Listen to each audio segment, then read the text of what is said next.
20వ వచనం ధ్యానం చేసుకుందాం. అందుకు మోషే భయపడకుడి, మిమ్మల్ని పరీక్షించుటకును మీరు పాపము చేయకుండానట్లు ఆయన భయం మీకు కలుగుటకును దేవుడు ఏం చేశారని ప్రజలతో చెప్పాను. దేవుడి స్తోత్రం. ఈ వాక్యాన్ని బాగా పరిశీలిస్తూ ఉంటే మానవుల జీవితాన్ని దేవుడు పరీక్షిస్తాడా అని ఆలోచిస్తే బైబిల్ అంటుంది ఖచ్చితంగా భక్తుల జీవితాల్లో కొన్ని పరీక్షలు దేవుడు పెడుతూ ఉంటాడు. దేవుడి చేత మనుషుల్ని ఉన్నతమైన స్థానంలో కూర్చోబెట్టే ఉద్దేశం దేవుడు కలిగినప్పుడు, మానవ జీవితాన్ని మనుషులకు అందనంత స్థాయిలో వారి జీవితాలు పెట్టాలి అనుకున్న ఉద్దేశం దేవుడు కలిగినప్పుడు, సామాన్య కుటుంబంలోంచి ఉన్నతమైన కుటుంబంలోకి చేర్చాలి అనుకున్నప్పుడు భక్తులు అన్న వారికి దేవుడు ఏం పెడతారంట? పరీక్ష. తప్పన కూడా గట్టిగా ఈ పరీక్ష చాలా మంది లోకంలో ఓడిపోతూ ఉంటారండి. పరీక్ష లేకుండా ఈ లోకంలో ఉద్యోగం రాదు. ఏదైనా ఉద్యోగం మనం సాధించాలంటే ఇంటర్వ్యూ అంటారు, అదేంటి? పరీక్ష. ఏదైనా జాబ్ సాధించాలంటే జాబ్ ఇచ్చేవాడు మనకి ఏం పెడతాడు చెప్పమండి? పరీక్ష పెడతాడు. ఈ పరీక్షలో ఎవడైతే నెగ్గాలి అనుకుంటాడో వాడు చాలా కష్టపడాలి, చాలా ప్రయాసపడే వ్యక్తిగా ఉండాలి. ఒక ఇంటర్వ్యూ పాస్ అవ్వాలంటే ఆ ఇంటర్వ్యూలో ఏమవుతాయో తెలుసుకునే ప్రయత్నం చేసి ఎన్నో సంవత్సరాలుగా ఆ ఇంటర్వ్యూ కోసం కష్టపడితే తప్ప, ఆ ఇంటర్వ్యూలో పాస్ అయితే తప్ప ఆ ఇంటర్వ్యూ పెట్టే విద్య దేవుడు అంటే మనకి జాబుని ఎవరు? దేవుడి స్తోత్రం. 60 సంవత్సరాల పట్టకూపు కోసం, ఒక ఇంటర్వ్యూ కోసం ఏమొస్తుందో ఆలోచించి భయపడి దేవారాత్రులు కూడా ప్రయాసపడి ఉద్యోగం పరిగెత్తే మనిషి అతను చెప్పే ప్రశ్న ఏమవుతుందో ఆలోచన చేసి కష్టపడుతున్నప్పుడు బ్రతుకంతా ఆస్వాదించే దేవుడు అంటున్నాడు, నా భక్తులకి నేను పరీక్ష పెడతాను. ఈ పరీక్షల్లో 100కి 9 పెళ్ళైపోతారండి. వారి భక్తులే, విశ్వాసం కలిగిన వారే, దేవుడి కోసం పరిగెత్తిన వారే. కానీ పరీక్ష అన్న టయానికి చాలా మంది భక్తులు ఈ పరీక్షలో ఓడిపోతూ ఉన్నారు. ఎందుకంటే భక్తులు ఎప్పుడు కూడా దేవుడి నుంచి వచ్చే పరీక్షను స్వాగతించాలి. దేవుడి నుంచి వచ్చే పరీక్ష వచ్చే సమయానికి నెగ్గాల తపన మనకు ఉండాలి. కానీ ఈనాడు భక్తులు మాకు పరీక్షలే వద్దు, అన్ని దీవులే మాకు కావాలి. ఏమంటారండి? మాకు పరీక్షలు వద్దు ప్రభా, మాకు అన్ని ఆశీర్వాదాలే కావాలని కోరుకునే భక్తులు చాలా మంది. పరీక్షలు లేకుండా ఎలా అభివృద్ధి చూస్తాం? కష్టం లేకుండా మేలు నీకు తెలియదుగా. ఈనాడు ఎంతో మంది జీవితాల్లో ఉన్న భక్తులని ఉన్నతమైన స్థానంలో వారి జీవితాలు పెట్టాలని కోరిక దేవుడికి ఉంది. కానీ భక్తులలో మాకొద్దు, ఈ సాలబియ్యం మాకు చాలు. ఎంతమా? ఈ సాలబియ్యం మాకు చాలు. మా జీవితాల్లో పరీక్షలు బట్టి మేము నెగ్గలేము. ఎందుకంటే మా భక్తి చాలా తక్కువ. ఆశీర్వాదం కొరకే మేము భక్తి చేస్తాం తప్ప పొరపాటున దేవుడా నువ్వు కూడా పరీక్షలు పెట్టామని పేలిపోతాం. దేవుడి స్తోత్రం. ఒక విద్యార్థి జీవితం గొప్పగా తెలియాలంటే పరీక్షలు బట్టి తెలుస్తుందిగా నువ్వు ఎంత టాలెంట్ పరీక్షలు అని. పరీక్ష లేకుండా నీ చదువు ఈ లోకానికి తెలియదు. భక్తి జీవితంలో శ్రమ లేకుండా ఈ లోకంలో భక్తుడి విలువ తెలియదు. దేవుడి స్తోత్రం. అందుకే దేవుడు వాక్యం అంటుంది, భక్తి జీవితాల్లో పరీక్షించుటకును దేవుడు భయాన్ని వారికి కలగచేయుటకును ఆయనకు ఉద్దేశం తెలియపచేయన దేవుడు భక్తుల జీవితాల్లో పరీక్ష పెడతాడు. దేవుడు స్తోత్రం. సోదరా, ఈరోజు దేవుడు నీ జీవితంలో పరీక్ష పెడుతూ ఉంటే దేవుడు తిట్టుకుంటున్నావా? దేవుడు పరీక్ష పెట్టేవాడిగా నీ జీవితం ఆశించేవాడిగా ఉంటే నాకే ఈ పరీక్షలు అని చెప్పి దేవుణ్ణి కొనుక్కుంటున్నావా? అయితే నువ్వు భక్తుడివే కాదు. నిజమైన భక్తి కలిగిన వాడు దేవుడి చేత శోధించబడుతున్నప్పుడు వాడు సంతోషపడాలి. ఎందుకంటే ఏ తల్లిదండ్రులైనా కొట్టి చదివించే దేనికి? వాడి భవిష్యత్తులో గొప్పవాడికి కావాలని. తల్లిగా నీ బిడ్డను కొడుతున్నావు, తల్లిగా గాడిదని తిడుతున్నావు, తల్లిగా నువ్వు చేసుకుంటున్నావు అంటే నీ పరీక్ష వాడు ఓడిపోతానికి కాదు, ఉన్నతమైన మెట్టులో వాడు ఎక్కడానికి. దేవుడు స్తోత్రం. మరి దేవుడు, నువ్వు భక్తురాలుగా చెప్పుకుంటున్నావు కదా, నువ్వు భక్తుడిగా చెప్పుకుంటున్నావు కదా, నీ జీవితాన్ని ఉన్నతమైన స్థానంలో దేవుడు పెట్టాల ఉద్దేశంతో, నీ కుటుంబాన్ని ఉన్నతమైన స్థితిలో ఉంచాలి అనే ఉద్దేశంతో దేవుడు నీ జీవితంలో శ్రమలకు అవకాశం ఇచ్చినప్పుడు, శోధనకు అవకాశం ఇచ్చినప్పుడు, నీవు దేవుడు పెట్టిన ఆ పరీక్ష నెగ్గలేక నాకే శ్రమలు పెట్టావా తండ్రి అని చెప్పి ఒకవేళ దేవుడితో నువ్వు పెనిగిలాడి బాధపడుతున్నావా, దేవుని దూషించే వ్యక్తిగా ఉన్నావా? అయితే దేవుడు వాక్యం అంటుంది, భక్తుడి జీవితానికి పరీక్ష చాలా అవసరం. దేవుడి స్తోత్రం. దేవుడు నీకు పరీక్ష పెట్టే ఉద్దేశం లేకపోతే బిచ్చగడిగా మిగిలిపోతావు, సామాన్య స్థాయిలోనే ఉంటావు. దేవుడు పరీక్ష అందరికీ పెట్టడండి. ఎవడైతే దేవుళ్ళు బలంగా ఉందామనుకుంటాడో, ఎవడైతే దేవుడు బలంగా కొనసాగాల ఆలోచన కలిగి ఉంటాడో, ఎవడైతే దేవుడి కోసం పరిగెత్తనుకుంటాడో అటువంటి వారి జీవితాలు దేవుడి చేతుల్లో బలంగా వాడుకోవడానికి, దేవుడి ద్వారా మా కుటుంబాన్ని ఉన్నతమైన స్థానంలో పెట్టడానికి, దేవుడి ఆలోచనలో వారి జీవితాలు మనుషులకి అందనంత స్థాయిలో పెట్టడానికి భగవంతుడు మంచి ఆలోచన కలిగి నీకు పరీక్ష పెట్టిన వెంటనే నీవు దేవుడితో ఉండమనంత. దేవుడి స్తోత్రం. హల్లెలూయా. నిజమైన భక్తి పరీక్షిస్తే గెలవాలని పరిగెడుతుందమ్మా. నిజమైన భక్తిని పరిశీలిస్తే గెలవాలని పరిగెడుతుందమ్మా. పరీక్ష లేకుండా దేవుడి చేతుల్లో సువర్ణముగా మారాలేముగా. పరీక్ష లేకుండా దేవుడి చేతుల్లో సువర్ణముగా మారాలేముగా.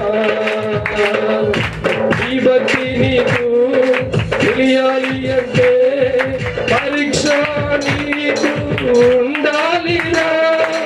ఈ భక్తి నీకు తెలియాలి అంటే పరీక్ష నీకు ఉండాలిరా. పరీక్షలో నీవు నిలవగలిగితే నిజమైన భక్తిగా గుర్తిస్తాడమ్మా. పరీక్షలో నీవు నిలవగలిగితే నిజమైన భక్తిగా గుర్తిస్తాడమ్మా.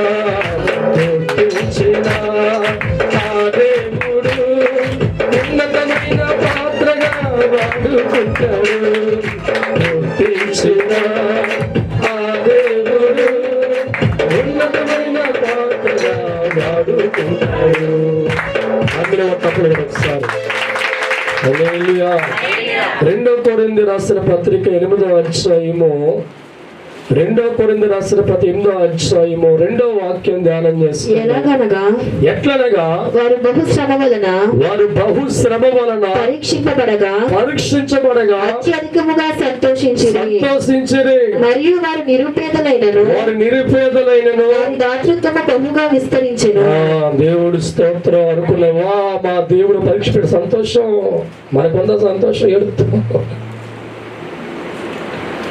వారి జీవితాలు నిజమైన భక్తిగా ఉన్నాయి కనుక, దేవుడి శక్తి వారికి అర్థమైంది కనుక, ప్రభు ప్రేమ అర్థమైంది కనుక, తల్లిగా ఉన్న నా బిడ్డకి శోధన కలిగించే మనసు నాకు లేదు కనుక, నా బిడ్డ తిట్టినా కొట్టినా వారి భవిష్యత్తు గొప్ప ఆలోచించే మనసు అనుకున్న వారు శ్రమల వల్ల వారు పరీక్షించబడుతుండగా, దేనివల్ల అంట, ఈరోజు బరువు తెలియాలంటే అవతల కాట వేయాలండి.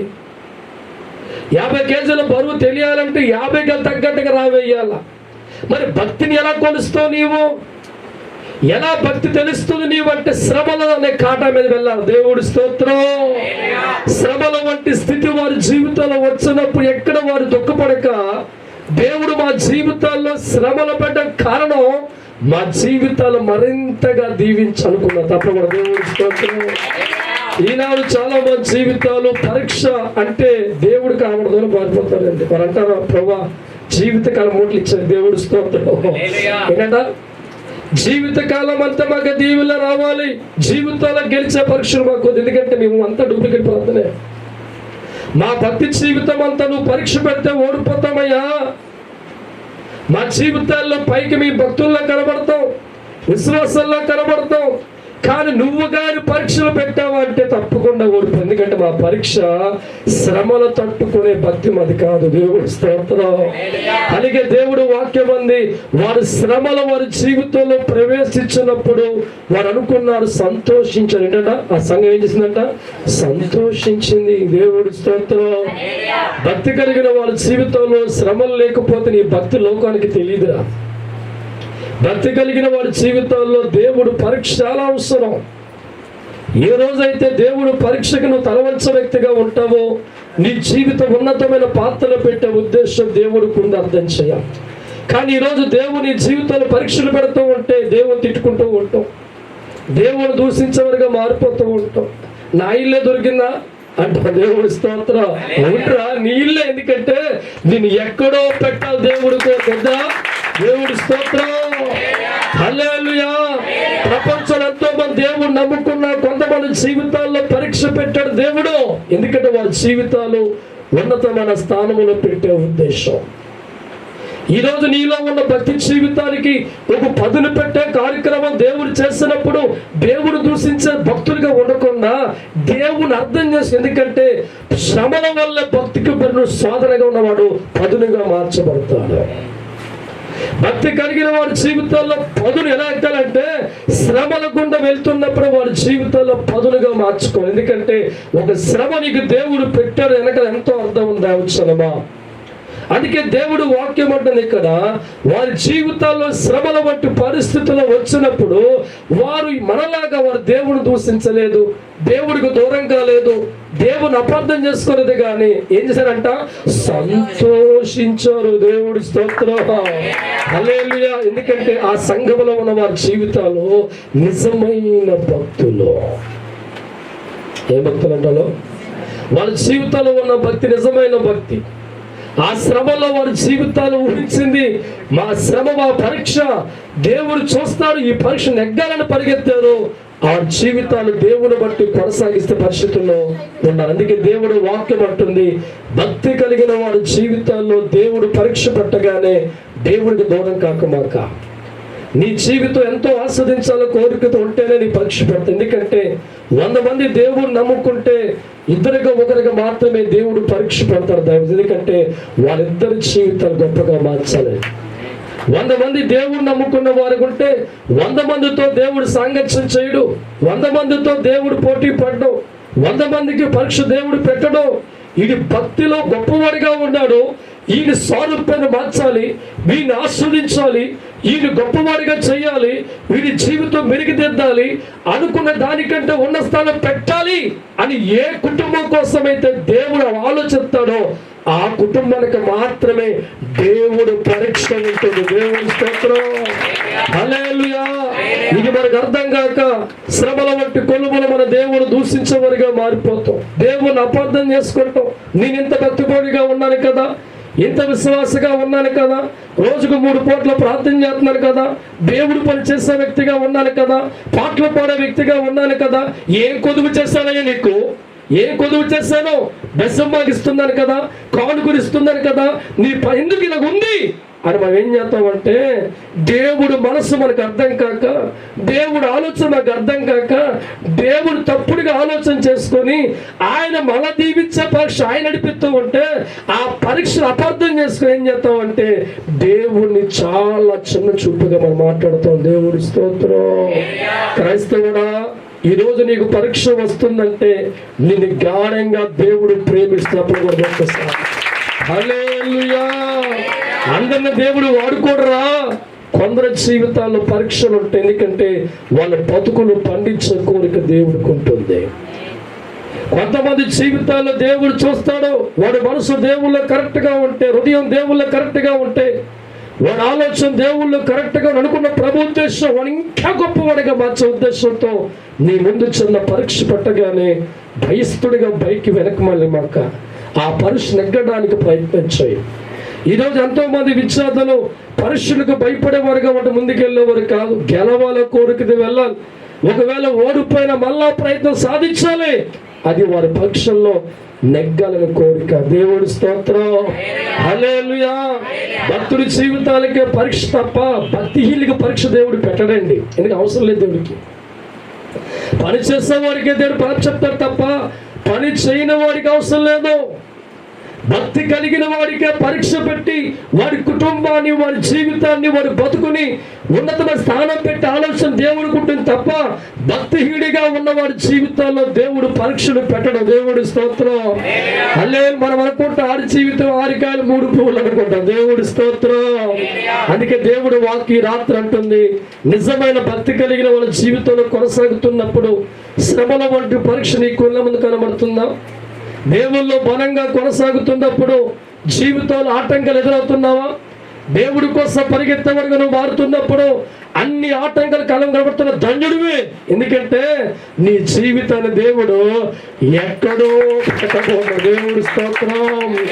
నమ్మాలిరా దేవుణ్ణి శ్రమలో కూడా, దేవుడు చెయ్యాలి పట్టుకోవాలి. నీవు నమ్మాలి శ్రమలో కూడా, దేవుడు చెయ్యాలి పట్టుకోవాలి. విశ్వాసమే కలిగి ఉండగా భక్తి జీవితమే కలిగి ఉండగా, విశ్వాసమే కలిగి ఉండగా భక్తి జీవితమే కలిగి ఉండగా, నీ కళ్ళ ముందు శోధన, నీ కళ్ళ ముందు బాధలు, ఎక్కడికెళ్ళినా జయమే చూడవురా, ఎక్కడికెళ్ళినా మేలే చూడవురా, ఎక్కడికెళ్ళినా సహాయము చూడవురా, ఎక్కడికెళ్ళినా సంతోషము చూడవురా. ఆ సమయములో దేవుడినే అడ్డుకొని బ్రతకాలిరా. ఆ సమయంలో దేవుడినే వెంబడించి చూపాలిరా. అదే విజయము, అదే విజయము, అదే విజయము, అదే విజయము. హల్లెలూయా. నమ్మిన వారు తప్పుడు కూడా. హల్లెలూయా. యోబు గ్రంథం 1వ అధ్యాయము 21 వాక్యం ధ్యానం చేసుకుందాం.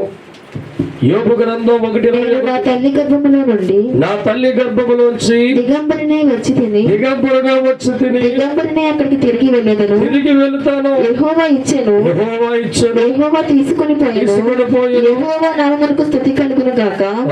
ఈ సంగతుల్లో ఏ విషయమందును, ఈ కష్టకాలంలో ఏ విషయమందు యోబు ఏ పాపము చేయలేదు, యోబు ఏ పాపము చేయలేదు, దేవుడు అన్యాయము చేసినని చెప్పలేదు.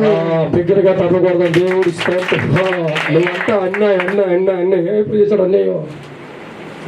యోబు జీవితంలో కోట్లాది రూపాయలు కలిగిన వాడిగా కుటుంబం కనబడుతుంది. 10 మంది సంతానం కలిగిన వాడిగా కుటుంబం కనబడుతుంది. ఎక్కడ చూసే సిరిలోపులు కనబడుతూ ఉన్నాయి. బిడ్డలు చాలా ఆరోగ్యవంతులు కనబడుతూ ఉన్నారు. యోబు దేశమంతా కూడా జందాబాద్ కొట్టే స్థాయిలో ఆస్తికర్తగా ఉన్న ఇటువంటి వారి బతుకులో గమనిస్తూ ఉంటే ఇవన్నీ కూడా భక్తి కలిగిన జీవితం బట్టే దేవుడు ఇచ్చాడు. అయితే అనుకున్నాడు ఇంతకంటే గొప్పగా యోబును దీవించాలా, తప్పకూడదు గట్టిగా ఒకసారి హల్లెలూయా. నేను ఇచ్చింది చాలా తక్కువ, వీడి జీవితాన్ని ఇంకా గొప్పగా మార్చాలి, వీడి కుటుంబాన్ని ఇంకా గొప్పగా మార్చాలి, రెండింతల దీవును అనుకున్న దేవుడు ఆస్తిని అన్ని ఇచ్చి అనుభవిస్తున్న సమయంలో, సుఖపడే సమయంలో, ఆనంద సమయంలో చిన్న పరీక్ష భక్తుణ్ణి అన్న యోబుకి దేవుడు పెట్టాడు. దేవుడి స్తోత్రం. హల్లెలూయా. మొదటిగా దైవజనమ సాతానికి అధికారం ఇచ్చిన తర్వాత మెల్లిగా ధనం పోగొట్టేసింది.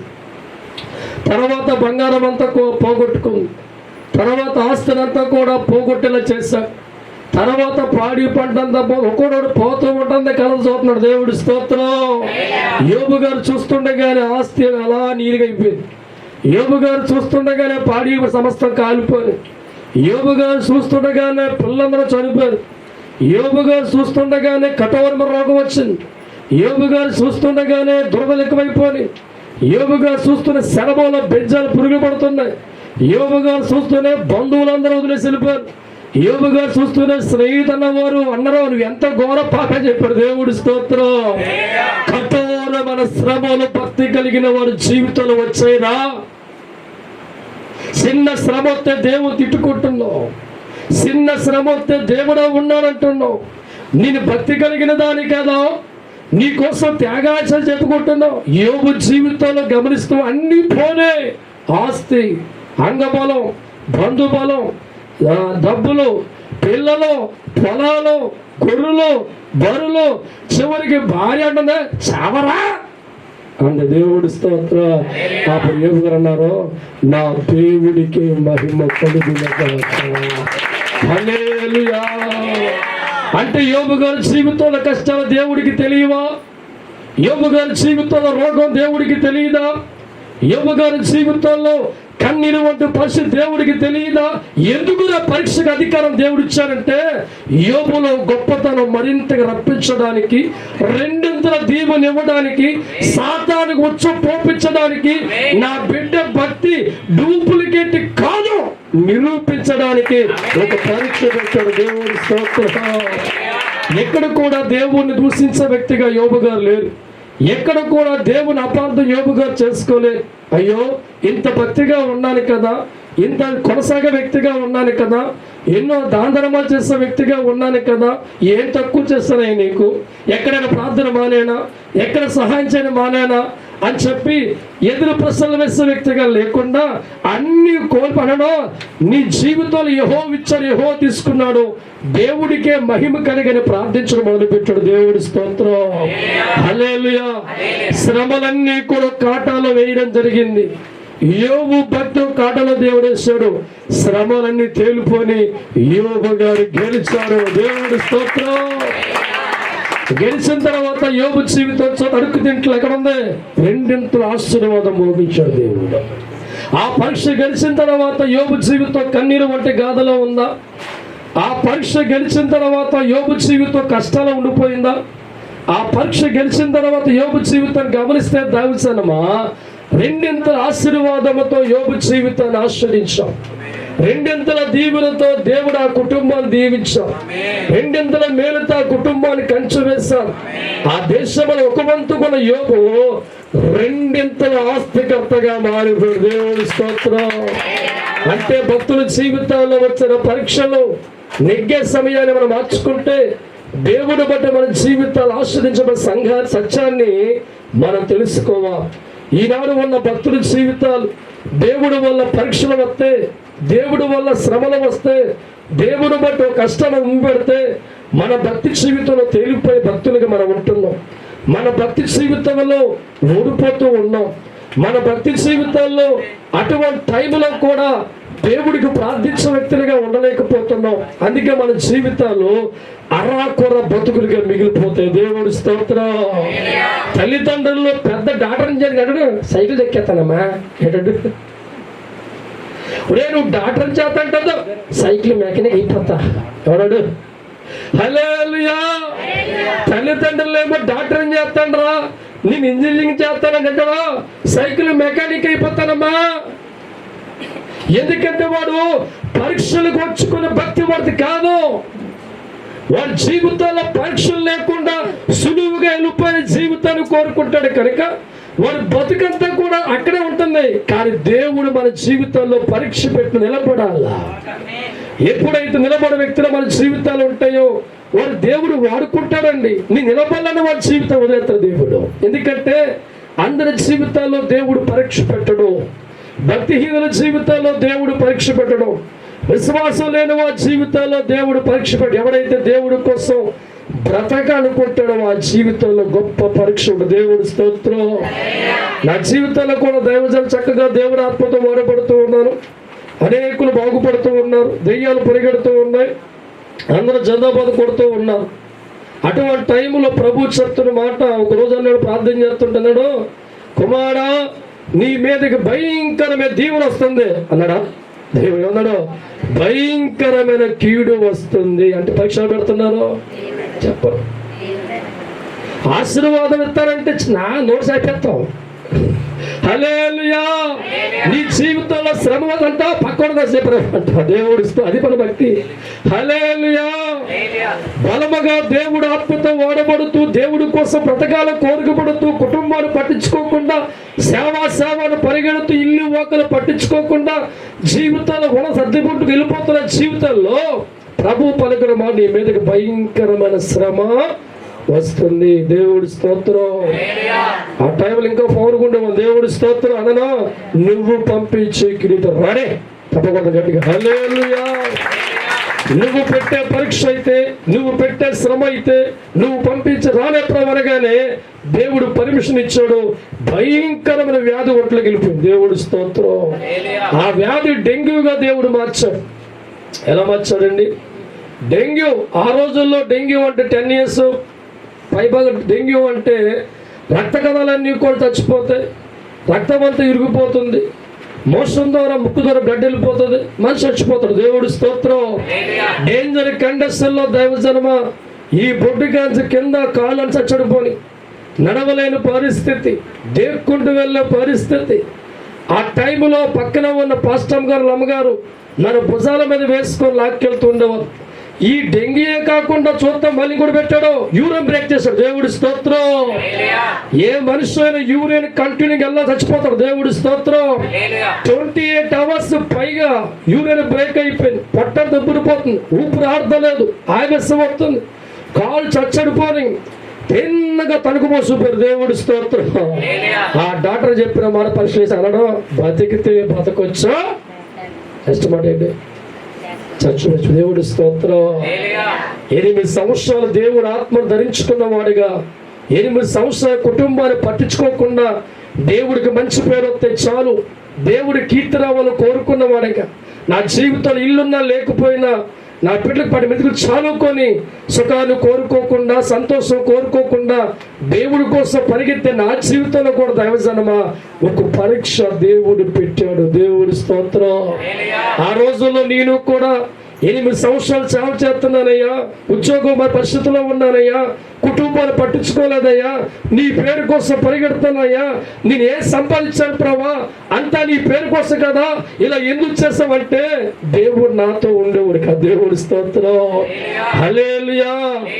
దేవుడు మనిషికి అన్యాయం చేయడని, నమ్ముకున్న వారి జీవితాన్ని విడిచిపెట్టేవాడు కాదని, భక్తుడి జీవితాలు చంపుకోడని, ఏదో కారణం ఉందని విశ్వాసంతో కొనసాగుతున్నప్పుడు ఏ రోగమైతే దేవుడి పరీక్ష పెట్టి 8 దినాలు ఆసుపత్రిలో పడేలా చేశాడో, ఆ రాత్రిగా సమయం లేచి దేవుని కన్నీటితో ఆరాధించి ఎందుకు నాకు అన్యాయం చేశావు తండ్రి అనకుండా, నువ్వంటే నాకు ఇష్టం ప్రభా, జీవితంలో కొనసాగించు, నీకు నడిపించు ప్రభు ప్రార్థన చేసుకున్నప్పుడు ఆ రోగం ఎవరు పెట్టారో ఆయనే తీసేశాడు, మరింత పౌరుగా వాడుకున్నాడు. దేవుడి స్తోత్రం. హల్లెలూయా.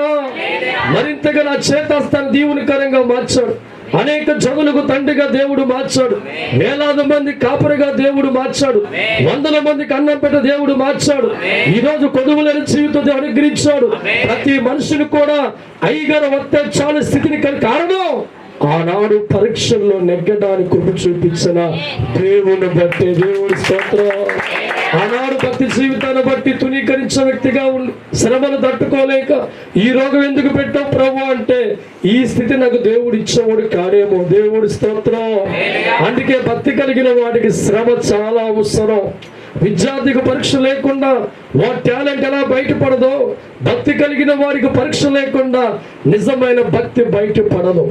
నీ జీవితంలో భక్తి కలిగిన వాడిని నువ్వు అనుకుంటున్నావా? అయితే కొన్ని పరీక్షలు నీకు దేవుడు పెడతాడు, పారిపోమాక. దేవుడి స్తోత్రం.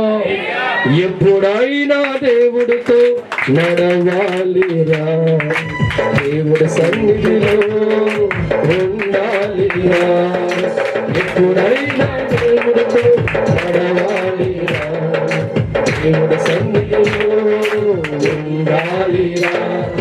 ప్రతి వాగ్దానం చేసిన ఈ కొరకే పరీక్ష దేవుడు పెట్టిన, ప్రతి వాగ్దానం దేవుడు చేసిన ఈ కొరకే దేవుడు మనసు పెట్టినా ప్రేమిస్తాడని నమ్మాలినా, ప్రేమిస్తాడని నమ్మాలి. హల్లెలూయా. ఒక విద్యార్థి జీవితంలో ద్వారా ఫస్ట్ కాంచి దేవుడు ఆమెతో పలికిన మాట నీకు జయమే కలుగుద్దని ప్రవచిస్తూ మాట్లాడు. సంవత్సరం పాటు ఏం పలికారండి? జయం జయం జయం అంటే ఆ విద్యార్థి బాగా నమ్మింది, చాలా బాగా నమ్మింది. నా దేవుడు నాతో మాట్లాడుతున్నాడు, నా దేవుడు నాకు ప్రవచించాడు కాబట్టి నాకు జయమే నమ్మకంతో వెళ్ళిపోతూ ఉంటే అపజయం కలిగింది. దేవుడు స్తోత్రం. ఆ విద్యార్థి పని ఎందుకు నాకు అబద్ధం చెప్పాడు అని విద్యార్థి దేవుడు స్తోత్రం. నేను దేవుడు మాటగా దేవుడు పరీక్షల్లో నెగ్గాను నాన్న. దేవుడు స్తోత్రం. హల్లెలూయా. ఇశ్రాయేలు జీవితాల్లో మోషతో పలికిన ఈ రోజు ఫరో దగ్గరికి వెళ్ళు, మీరు వెళ్ళిపోతారని చెప్పగా ఆశతో వెళ్ళేవాడు. ఎక్కడికి? ఫరో దగ్గరికి. ప్రజలు చెప్పి ఇదిగో లిదిసమై కంస దేవుడు పంపిస్తున్నాడు, ఈరోజు మన బంధకాలు తెగిపోతాయి, మనం అందరం విడిపించబడబోతున్నాం కాబట్టి మూడమలు కట్టామనగానే వీళ్ళంతా చేసేవాడు. దేవుడి స్తోత్రం. దేవుడేమో ఈరోజు విడిపిత్తని చెప్పేవాడు, ఫరో ముందుకు వెళ్ళమనేవాడు. అక్కడికి వెళ్ళేలోపు ఫరో మనసు మార్చేవాడు. దేవుడి స్తోత్రం. మళ్ళా ఉసూరు వచ్చేవాడు. ఇశ్రాయేలు అనేవారు, ఎందుకయ్యా మా అబద్ధాలు చెప్తున్నావు? ఏమన్నారండి? ఏమని చెప్పారండి? ఎందుకయ్యా మా అబద్ధాలు చెప్తున్నావు అని చెప్పాడు. లేదు లేదు లేదు, మళ్ళా రేపు ప్రార్థన చేద్దామని చెప్పేవాడు. మళ్ళా ఉదయకాలం ప్రార్థించే ప్రభా ఇశ్రాయేలు చాలా బాధలతో కష్టాలతో ఉన్నారు, నేనేం చేయాలంటే రేపు వెళ్ళి ఫరో దగ్గరికి, ఈ రోజు రేపు ఖచ్చితంగా మీరు ఏమవుతారంట? విడిపించబడతారు. దేవుడి స్తోత్రం. మళ్ళా సభలో ప్రజలారా రేపు ప్రభు వెళ్ళమన్నారు, రేపు ఫరో ముందుకు వెళ్తున్నారు, రేపు అంతా మీకు విజయమే, ఈ సంఖ్యలో మీకుండు, ఈ బానిసపతి మీకు ఉండదు, చదివేసుకుని చెప్పగానే వీళ్ళు మూటలు గడిచాడు. దేవుడి స్తోత్రం. మళ్ళా ఫరో ముందుకెళ్తే ఫరో మనసు మార్చాడు. దేవుడి స్తోత్రం. హల్లెలూయా. ఎక్కడైనా దేవుడు మాట మోస అనుమానించాడంటారా? ప్రజలు అనుమానించారు. మోసే నువ్వు చెప్పిన మాట దేవుడు మాటేనా? దేవుడు ఏదైతే చెప్పాడో దేవజనమా ఆ మాట ఇశ్రాయేలుతో చెప్తూ ఉంటే ఆ పూట నమ్ముతూ ఉండేవారు, ఆ కార్యము జరగకపోతే తిట్టుకుంటూ ఉండేవారు. దేవుడి స్తోత్రం. ఇలాగ ముమ్మారు పాటు దేవుడు పలికిన మాట మోసే రేపు ఫరో ముందుకెళ్ళు, నీ సంఖ్యలు విడిపించబడతాయని చెప్తూ ఉండగా మళ్ళా అనుమానించకుండా దేవజనమా మళ్ళా వెళ్ళేవాడు. దేవుడి స్తోత్రం. హల్లెలూయా. మూడోసారి కూడా దేవజనమా ఫరో హృదయాన్ని దేవుడు కఠినపరిచాడు. దేవుడి స్తోత్రం. ఇక్కడేమో మోసను వెళ్ళమంటున్నాడు, అక్కడ ఏం చేస్తున్నాడు? పరీక్ష. దేవుడి స్తోత్రం. మోసే పత్తిపొడిగా చెప్పుకున్నాడుగా, మోసే గొప్పవాడుకున్నాడు కదా, వీడి భక్తి ఎలా ఉందో చూద్దాము. అలాగే ప్రజలంతా జెండా బాధ కొట్టారుగా ఇశ్రాయేలు అందరూ కూడా, వీళ్ళు ఎలా ఉంటారో చూద్దాం అని చెప్పి దేవుడు పరీక్ష పెడుతుంటే ఆ పరీక్షలో ఇశ్రాయేలు అందరూ ఓడిపోయారు, మోసే ఒక్కడు గెలిచాడు. దేవుడి స్తోత్రం. కారణం దైవజనమా దేవుడు పెట్టే పరీక్షల్లో బాగా నమ్మాడు మోసే గారు. ఎక్కడ కూడా దేవుడు అనుమానించలేదు. ప్రభా మాటి మాటికి వెళ్ళమన్నా మా జీవితంలో ఓడిపోతున్నావు, ఎందుకు నాకు అబద్ధాలు చెప్పవల్ల? ప్రభువా ఈరోజు వెళ్ళమంటావా? ప్రభా రేపు వెళ్ళమంటావా? దేవుడు చెప్పిన మాట పైన అడుగులు వేసేవాడిగా ఉండి చివరికి దేవుడు జయించిన వ్యక్తిగా ఉన్నాడు. కానీ ఇశ్రాయేలు జీవితం గమనిస్తే దావచ్చనమా వారి దేవుడు మాట ఒక పక్క నమ్మినట్టుగా ఉంటున్నారు, మరో పక్క వారి జీవితంలో శ్రమలు వచ్చినప్పుడు కష్టాలు వచ్చినప్పుడు వెంటనే దేవుడి శక్తిని మర్చిపోతున్నారు, దేవుడి బలం మర్చిపోయి వారు చెరుక్కుంటూ గొనుక్కుంటూ దేవుడి మార్గములు పడిపోతున్నారు. దేవుడి స్తోత్రం. 6,53,000 ఇద్దరే తేలేరు. దేవుడి స్తోత్రం. ఎవరాలో కాలేబు, మిగతా ఏమైపోయారు? అందరూ భక్తులే. దేవుడి స్తోత్రం. 6,53,000 మంది దేవుడు చేయి పట్టుకుంటే, 6,53,000 మంది విశ్వాసం చెప్పుకుంటే, 6,53,000 మంది జెండా బాదు కొట్టే వర్గంలో ఉంటే చివరికి శ్రమను ఓర్చుకొని, కష్టాన్ని ఓర్చుకొని, దేవుడు మా జీవితాన్ని శ్రమ తర్వాత మహానగరాన్ని ఇస్తాడు ఆ నమ్మకం కలిగిన వ్యక్తుల్లో ఇద్దరు వ్యక్తులు శ్రమలో కూడా దేవుని పూర్ణ మనసుతో వెంబడించిన వ్యక్తులు ఉన్నారు. ఒకరి కాలేబు, ఒకరి యెహోషువ. వారు కానాను దేశంలో మహారాజులుగా ఉన్నారు. దేవుని స్తోత్రం. హల్లెలూయా. శ్రమల వంటి కొలుములో కూడా భక్తి జీవితాన్ని వారు పోగొట్టు నిలబెట్టుకున్నారండి. ఎందుకో దేవుడు వాగ్దానం ఇచ్చినా ఎందుకు వాగ్దానం పొందుకోలేదంటే దేవుడు కోరిక వీరందరూ భక్తులుగా ఉండాలని నమ్మిన దేవుడు వీళ్ళ జీవితాలు ఉన్న స్థానంలో పెట్టాలని కోరుకొని, ప్రతి ఒక్కరు దీవించాలని కోరుకొని, మంచి స్థానం కల్పించాలని కోరుకొని, ప్రతి ఒక్కరికి వాగ్దానం చేసి వాళ్ళ మనస్సు తెలుసుకునే ప్రయత్నం కోసం చిన్న చిన్న పరీక్షల మధ్యలో పెడుతూ ఉంటే 6,53,000 మందిలో 51 మంది ఆ పరీక్షలు లెగ్గలేక దేవుడు తిట్టుకున్న వారు కొంతమంది, అనుమానించిన వారు కొంతమంది, దేవుడితో ఉండలే కొంతమంది అయితే చివరి వరకు శ్రమలో కూడా ఉండి ఓర్చుకున్నవారు ఎవరంట? కాలేబు, యెహోషువ. దేవుడి స్తోత్రం. ఇప్పుడు చెప్పాలి, వాళ్ళ జీవితం అడుక్కు తింటున్నాయి. ఎక్కడున్నాయి? చివరి వరకు దేవుడు బలంగా ఉన్న వాళ్ళ జీవితాలు, అనుకున్న దేశంలో వాళ్ళ జీవితాలు లేవా? ఉన్నతమైన స్థానంలో వాళ్ళ జీవితాలు లేవా? ఆనాడు కానా దేశంలో భూభాగాల వారు శాస్త్రంగా మార్చబడలేదంటే మార్చబడ్డే కారణం వారి భక్తి పరీక్ష వచ్చినప్పుడు ఆ పరీక్షలో వారు నెగ్గారు. దేవుడి స్తోత్రం. ప్రియమైన దైవజనమా, ఈ యొక్క ప్రార్థన సమయంలో ప్రభు మనతో మాట్లాడుతున్నారు. ఏం చెప్పాలి ప్రభు అంటే, ఎందరో భక్తులు నాకు ఉంటారు కానీ కొందరే గెలుస్తారు ప్రభు మాట్లాడు. దేవుడి స్తోత్రం. ఈరోజు నీ భక్తి జీవితం ఓడిపోయేదిగా ఉందా? కాటయాత్ర తేలిపోయేదిగా ఉన్నావా? అటువంటి భక్తి జీవితాన్ని మనం ఏంట్లో ఆలోచన చేయి. మన భక్తి జీవితంలో దేవుడు కనపరిచే స్థాయిలో ఉండాలి.